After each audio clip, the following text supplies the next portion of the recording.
મિત્રો, જ્યારે કોઈનું મૃત્યુ થાય છે તો તેની આત્મા સાથે શું થાય છે? શું આત્મા ભટક્યા કરે છે કે તેને મોક્ષ મળી જાય છે? અને મોક્ષ મેળવવા માટે આત્માને કયા કયા સંઘર્ષોમાંથી પસાર થવું પડે છે? મૃત્યુ થયા બાદ આત્માનું શું થાય છે? શું તે શાંત થઈ જાય છે અથવા જન્મ અને મરણના ચક્રમાં ફસાઈ જાય છે? આ તમામ પ્રશ્નોના જવાબ આપણે આજના આ રહસ્યમય વિડીયોમાં જાણીશું કે આખરે મૃત્યુ થયાના 24 કલાક બાદ આત્મા પોતાના ઘરે પાછી કેમ આવે છે.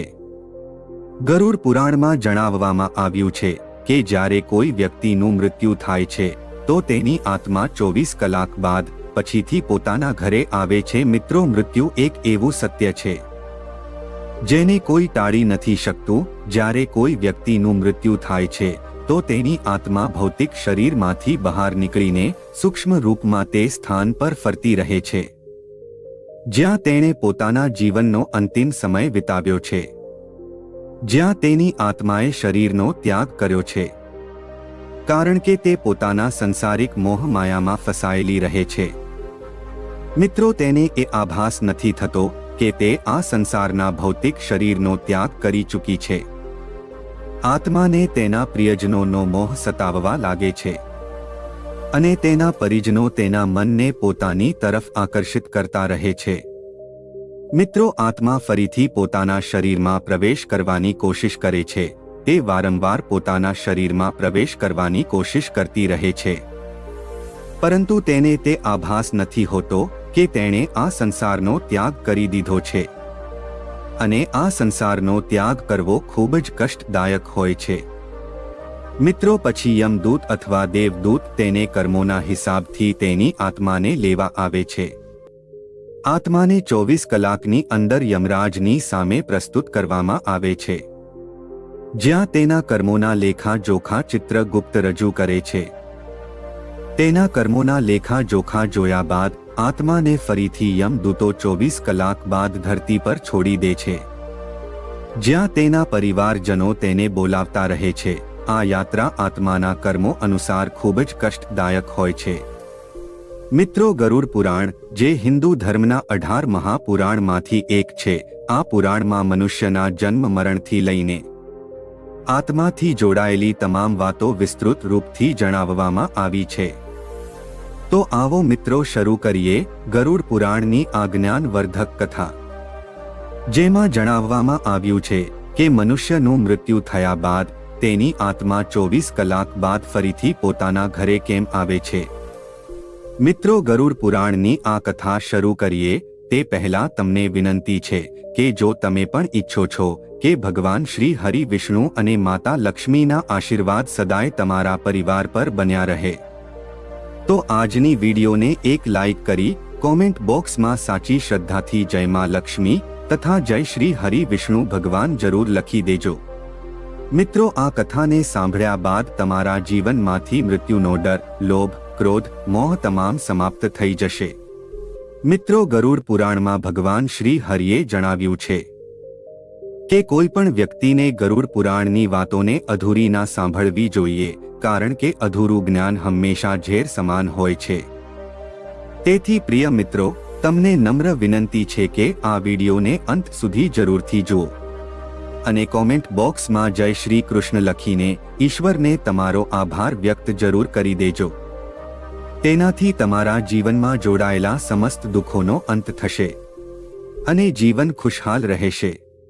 મિત્રો, ગરુડ પુરાણમાં જણાવવામાં આવ્યું છે કે જ્યારે કોઈનું મૃત્યુ થાય છે તો તેના ભૌતિક શરીરથી સૂક્ષ્મ આત્મા નીકળી ગયા બાદ 24 કલાકની અંદર ફરીથી તે પોતાના ઘર પરિજનો પાસે આવે છે, કારણ કે તે સૂક્ષ્મ આત્માને પોતાના પરિવાર અને સાંસારિક મોહના બંધનમાં ફસાયેલી રહે છે.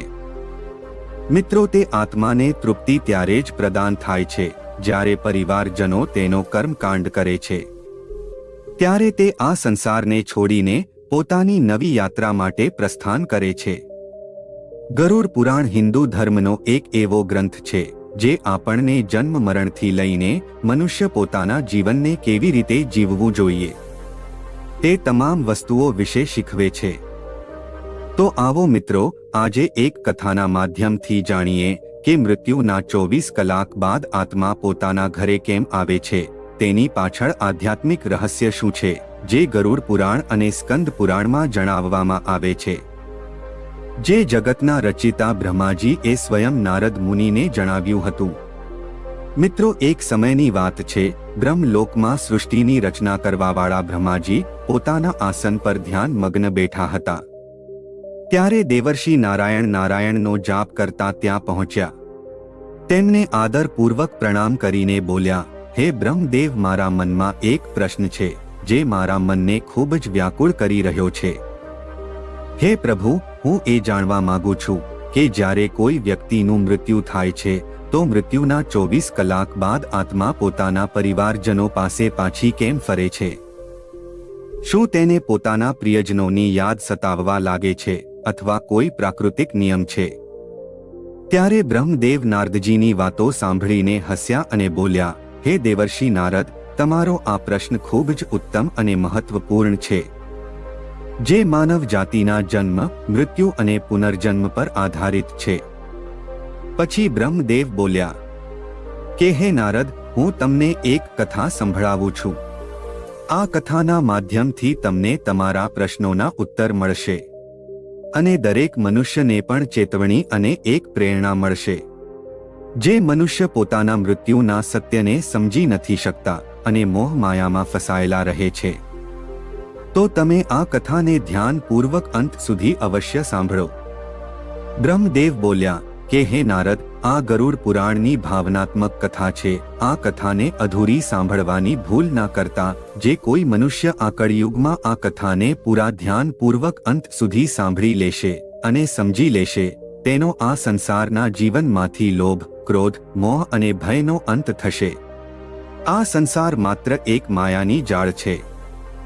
આ સંસારમાં જે કંઈ ઘટિત થાય છે તે પ્રકૃતિનું પરિણામ હોય છે. પછી નારદજી બોલ્યા, હે પ્રભુ, હું આ કથાને પૂરા ધ્યાનપૂર્વક અવશ્ય સાંભળી. પછી બ્રહ્મદેવ કથા સંભળાવતા કહે છે કે હે નારદ, પ્રાચીન કાળમાં એક રાજા રહેતો હતો, જેનું નામ વીરભદ્ર હતું. તે ખૂબ જ ન્યાયપ્રિય અને પોતાની પ્રજાનું ધ્યાન રાખતો હતો. તે પોતાના રાજ્યમાં ધર્મ અનુસાર રાજ્યનું પાલન કરતો હતો. તે હંમેશા પુણ્ય કાર્યમાં લુપ્ત રહેતો હતો. પરંતુ એક દિવસ તેનું અચાનક મૃત્યુ થઈ જાય છે. રાજાના મૃત્યુથી આખા પરિવાર અને રાજ્યની પ્રજા આ સાંભળીને શોકમાં ડૂબી ગઈ. રાજાનું મૃત્યુના તુરંત બાદ તેની આત્મા નશ્વર શરીરનો ત્યાગ કરીને બહાર નીકળી જાય છે. પછી બ્રહ્મદેવ બોલ્યા, હે નારદ મુનિ, જ્યારે કોઈનું મૃત્યુ થાય છે તો તેની આત્મા શરીરનો ત્યાગ કરી દે છે, પરંતુ તે ભૌતિક સંસારના બંધનોમાંથી મુક્ત નથી થઈ શકતી. તે પોતાના સંસારની મોહ માયાના જાળમાં ઉલઝેલી રહે છે. સાંસારિક મોહના કારણે પોતાના ઘર, પરિવાર અને પ્રિયજનોની આસપાસ ભટકતી રહે છે. રાજાની મૃત્યુ થયા બાદ તેની આત્મા શરીરને છોડી દે છે, પરંતુ તે ઘરમાં સૂક્ષ્મ સ્વરૂપમાં રહીને દરેક દ્રશ્ય જોતી રહે છે, જે તેના પરિવારજન તેના માટે કરતા હતા. આત્મા પોતાના પરિવારજનોને રડતા તેમને રોકવાનો પ્રયત્ન કરે છે, પરંતુ તેની વાત કોઈ સાંભળી નથી શકતું.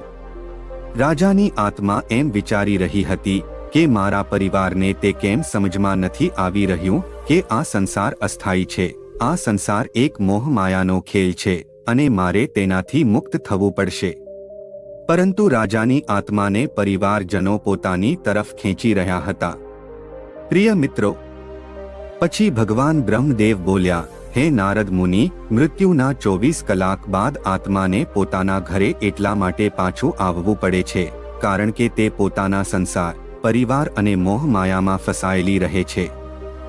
તેની આત્માને પરિવાર પોકારતો રહે છે, જેના કારણે તેને મોક્ષ પ્રાપ્ત કરવામાં બાધા ઉત્પન્ન થાય છે અને તે પોતાની જાતને રોકી નથી શકતી. જ્યારે રાજાની આત્મા મૃત્યુના 24 કલાક બાદ પોતાના પરિવાર પાસે આવે છે અને જુએ છે કે તેના પરિવાર અને પત્નીની આંખો આંસુઓથી ભરાયેલી હતી.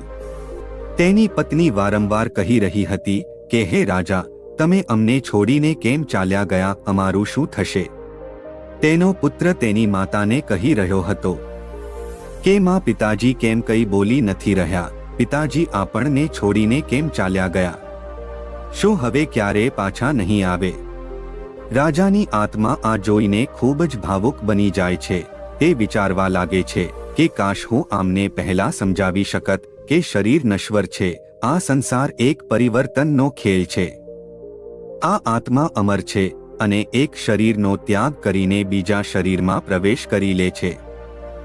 પ્રિય ભક્તો, પછી બ્રહ્માજી બોલ્યા, હે નારદ, આ દ્રશ્ય આત્મા માટે અત્યંત પીડાદાયક હોય છે. રાજાની આત્માએ એમ વિચાર્યું કે શું હું એટલો કમજોર હતો કે પોતાના પરિવારને આવી સ્થિતિમાં છોડીને ચાલ્યો ગયો? શું મારા ગયા બાદ આ બધું સમાપ્ત થઈ જશે? જ્યારે રાજાની આત્મા મૃત્યુના 24 કલાક બાદ પોતાના ઘરમાં પ્રવેશ કરે છે તો પોતાના ઘરમાં એ હરેક જગ્યા પર ફરે છે જ્યાં તેણે સમય વિતાવ્યો હતો, જ્યાં તે પોતાના રાજમહેલમાં સિંહાસન પર બેસીને પ્રજાનો ન્યાય કરતો હતો, જ્યાં તે પોતાની રાણી અને બાળકો સાથે દરેક સુખ દુઃખ વિતાવતો હતો. તેને દરેક વસ્તુ પોતાની તરફ ખેંચી રહી હતી. રાજાની આત્મા વારંવાર કોશિશ કરી રહી હતી કે તે રાણી અને પોતાના પુત્રને તેની ઉપસ્થિતિનો આભાસ કરાવી શકે. તેણે રાણીની પાસે જઈને ધીમેથી કહ્યું કે હે પ્રિય, હું તારી પાસે છું. તારો આ વિલાપ મને કમજોર બનાવી રહ્યો છે.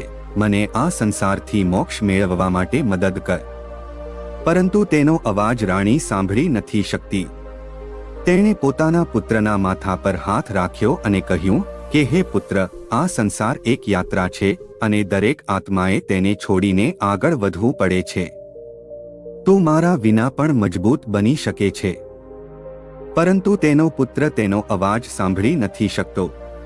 પછી આત્માએ નિરાશ થઈને પોતાના પરિવાર તરફ જોયું અને કહ્યું કે શું આ મારો મોહ છે જે મને સંસારિક ઈચ્છાઓમાં બાંધી રહ્યો છે?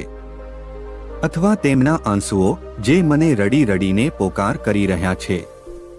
નારદ મુનિ હવે સમજી ગયા કે મૃત્યુના 24 કલાક બાદ આત્મા પોતાના ઘરે પાછી કેમ આવે છે. પછી નારદજી એ ભગવાન બ્રહ્મદેવને પ્રણામ કર્યા અને તરત જ રાજાના રાજમહેલમાં જઈ પહોંચ્યા, જ્યાં તેનું મૃત શરીર હતું, જ્યાં તેમની આત્મા ફરી રહી હતી. નારદજીના ત્યાં પહોંચ્યા બાદ વાતાવરણ પવિત્ર અને શુદ્ધ થઈ ગયું.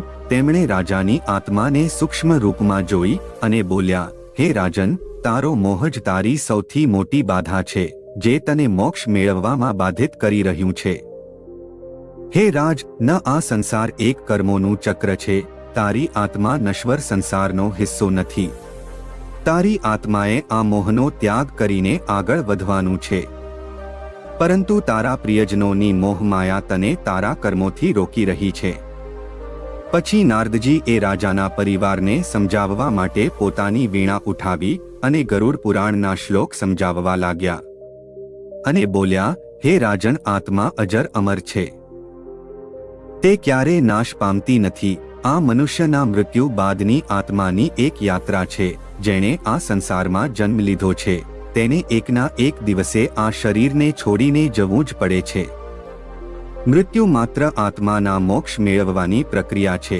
પ્રિય મિત્રો, ગરુડ પુરાણ હિન્દુ ધર્મના મહાન ગ્રંથોમાંથી એક છે. તે આપણા જીવનને યોગ્ય દિશામાં ચાલવાનું જ્ઞાન આપે છે.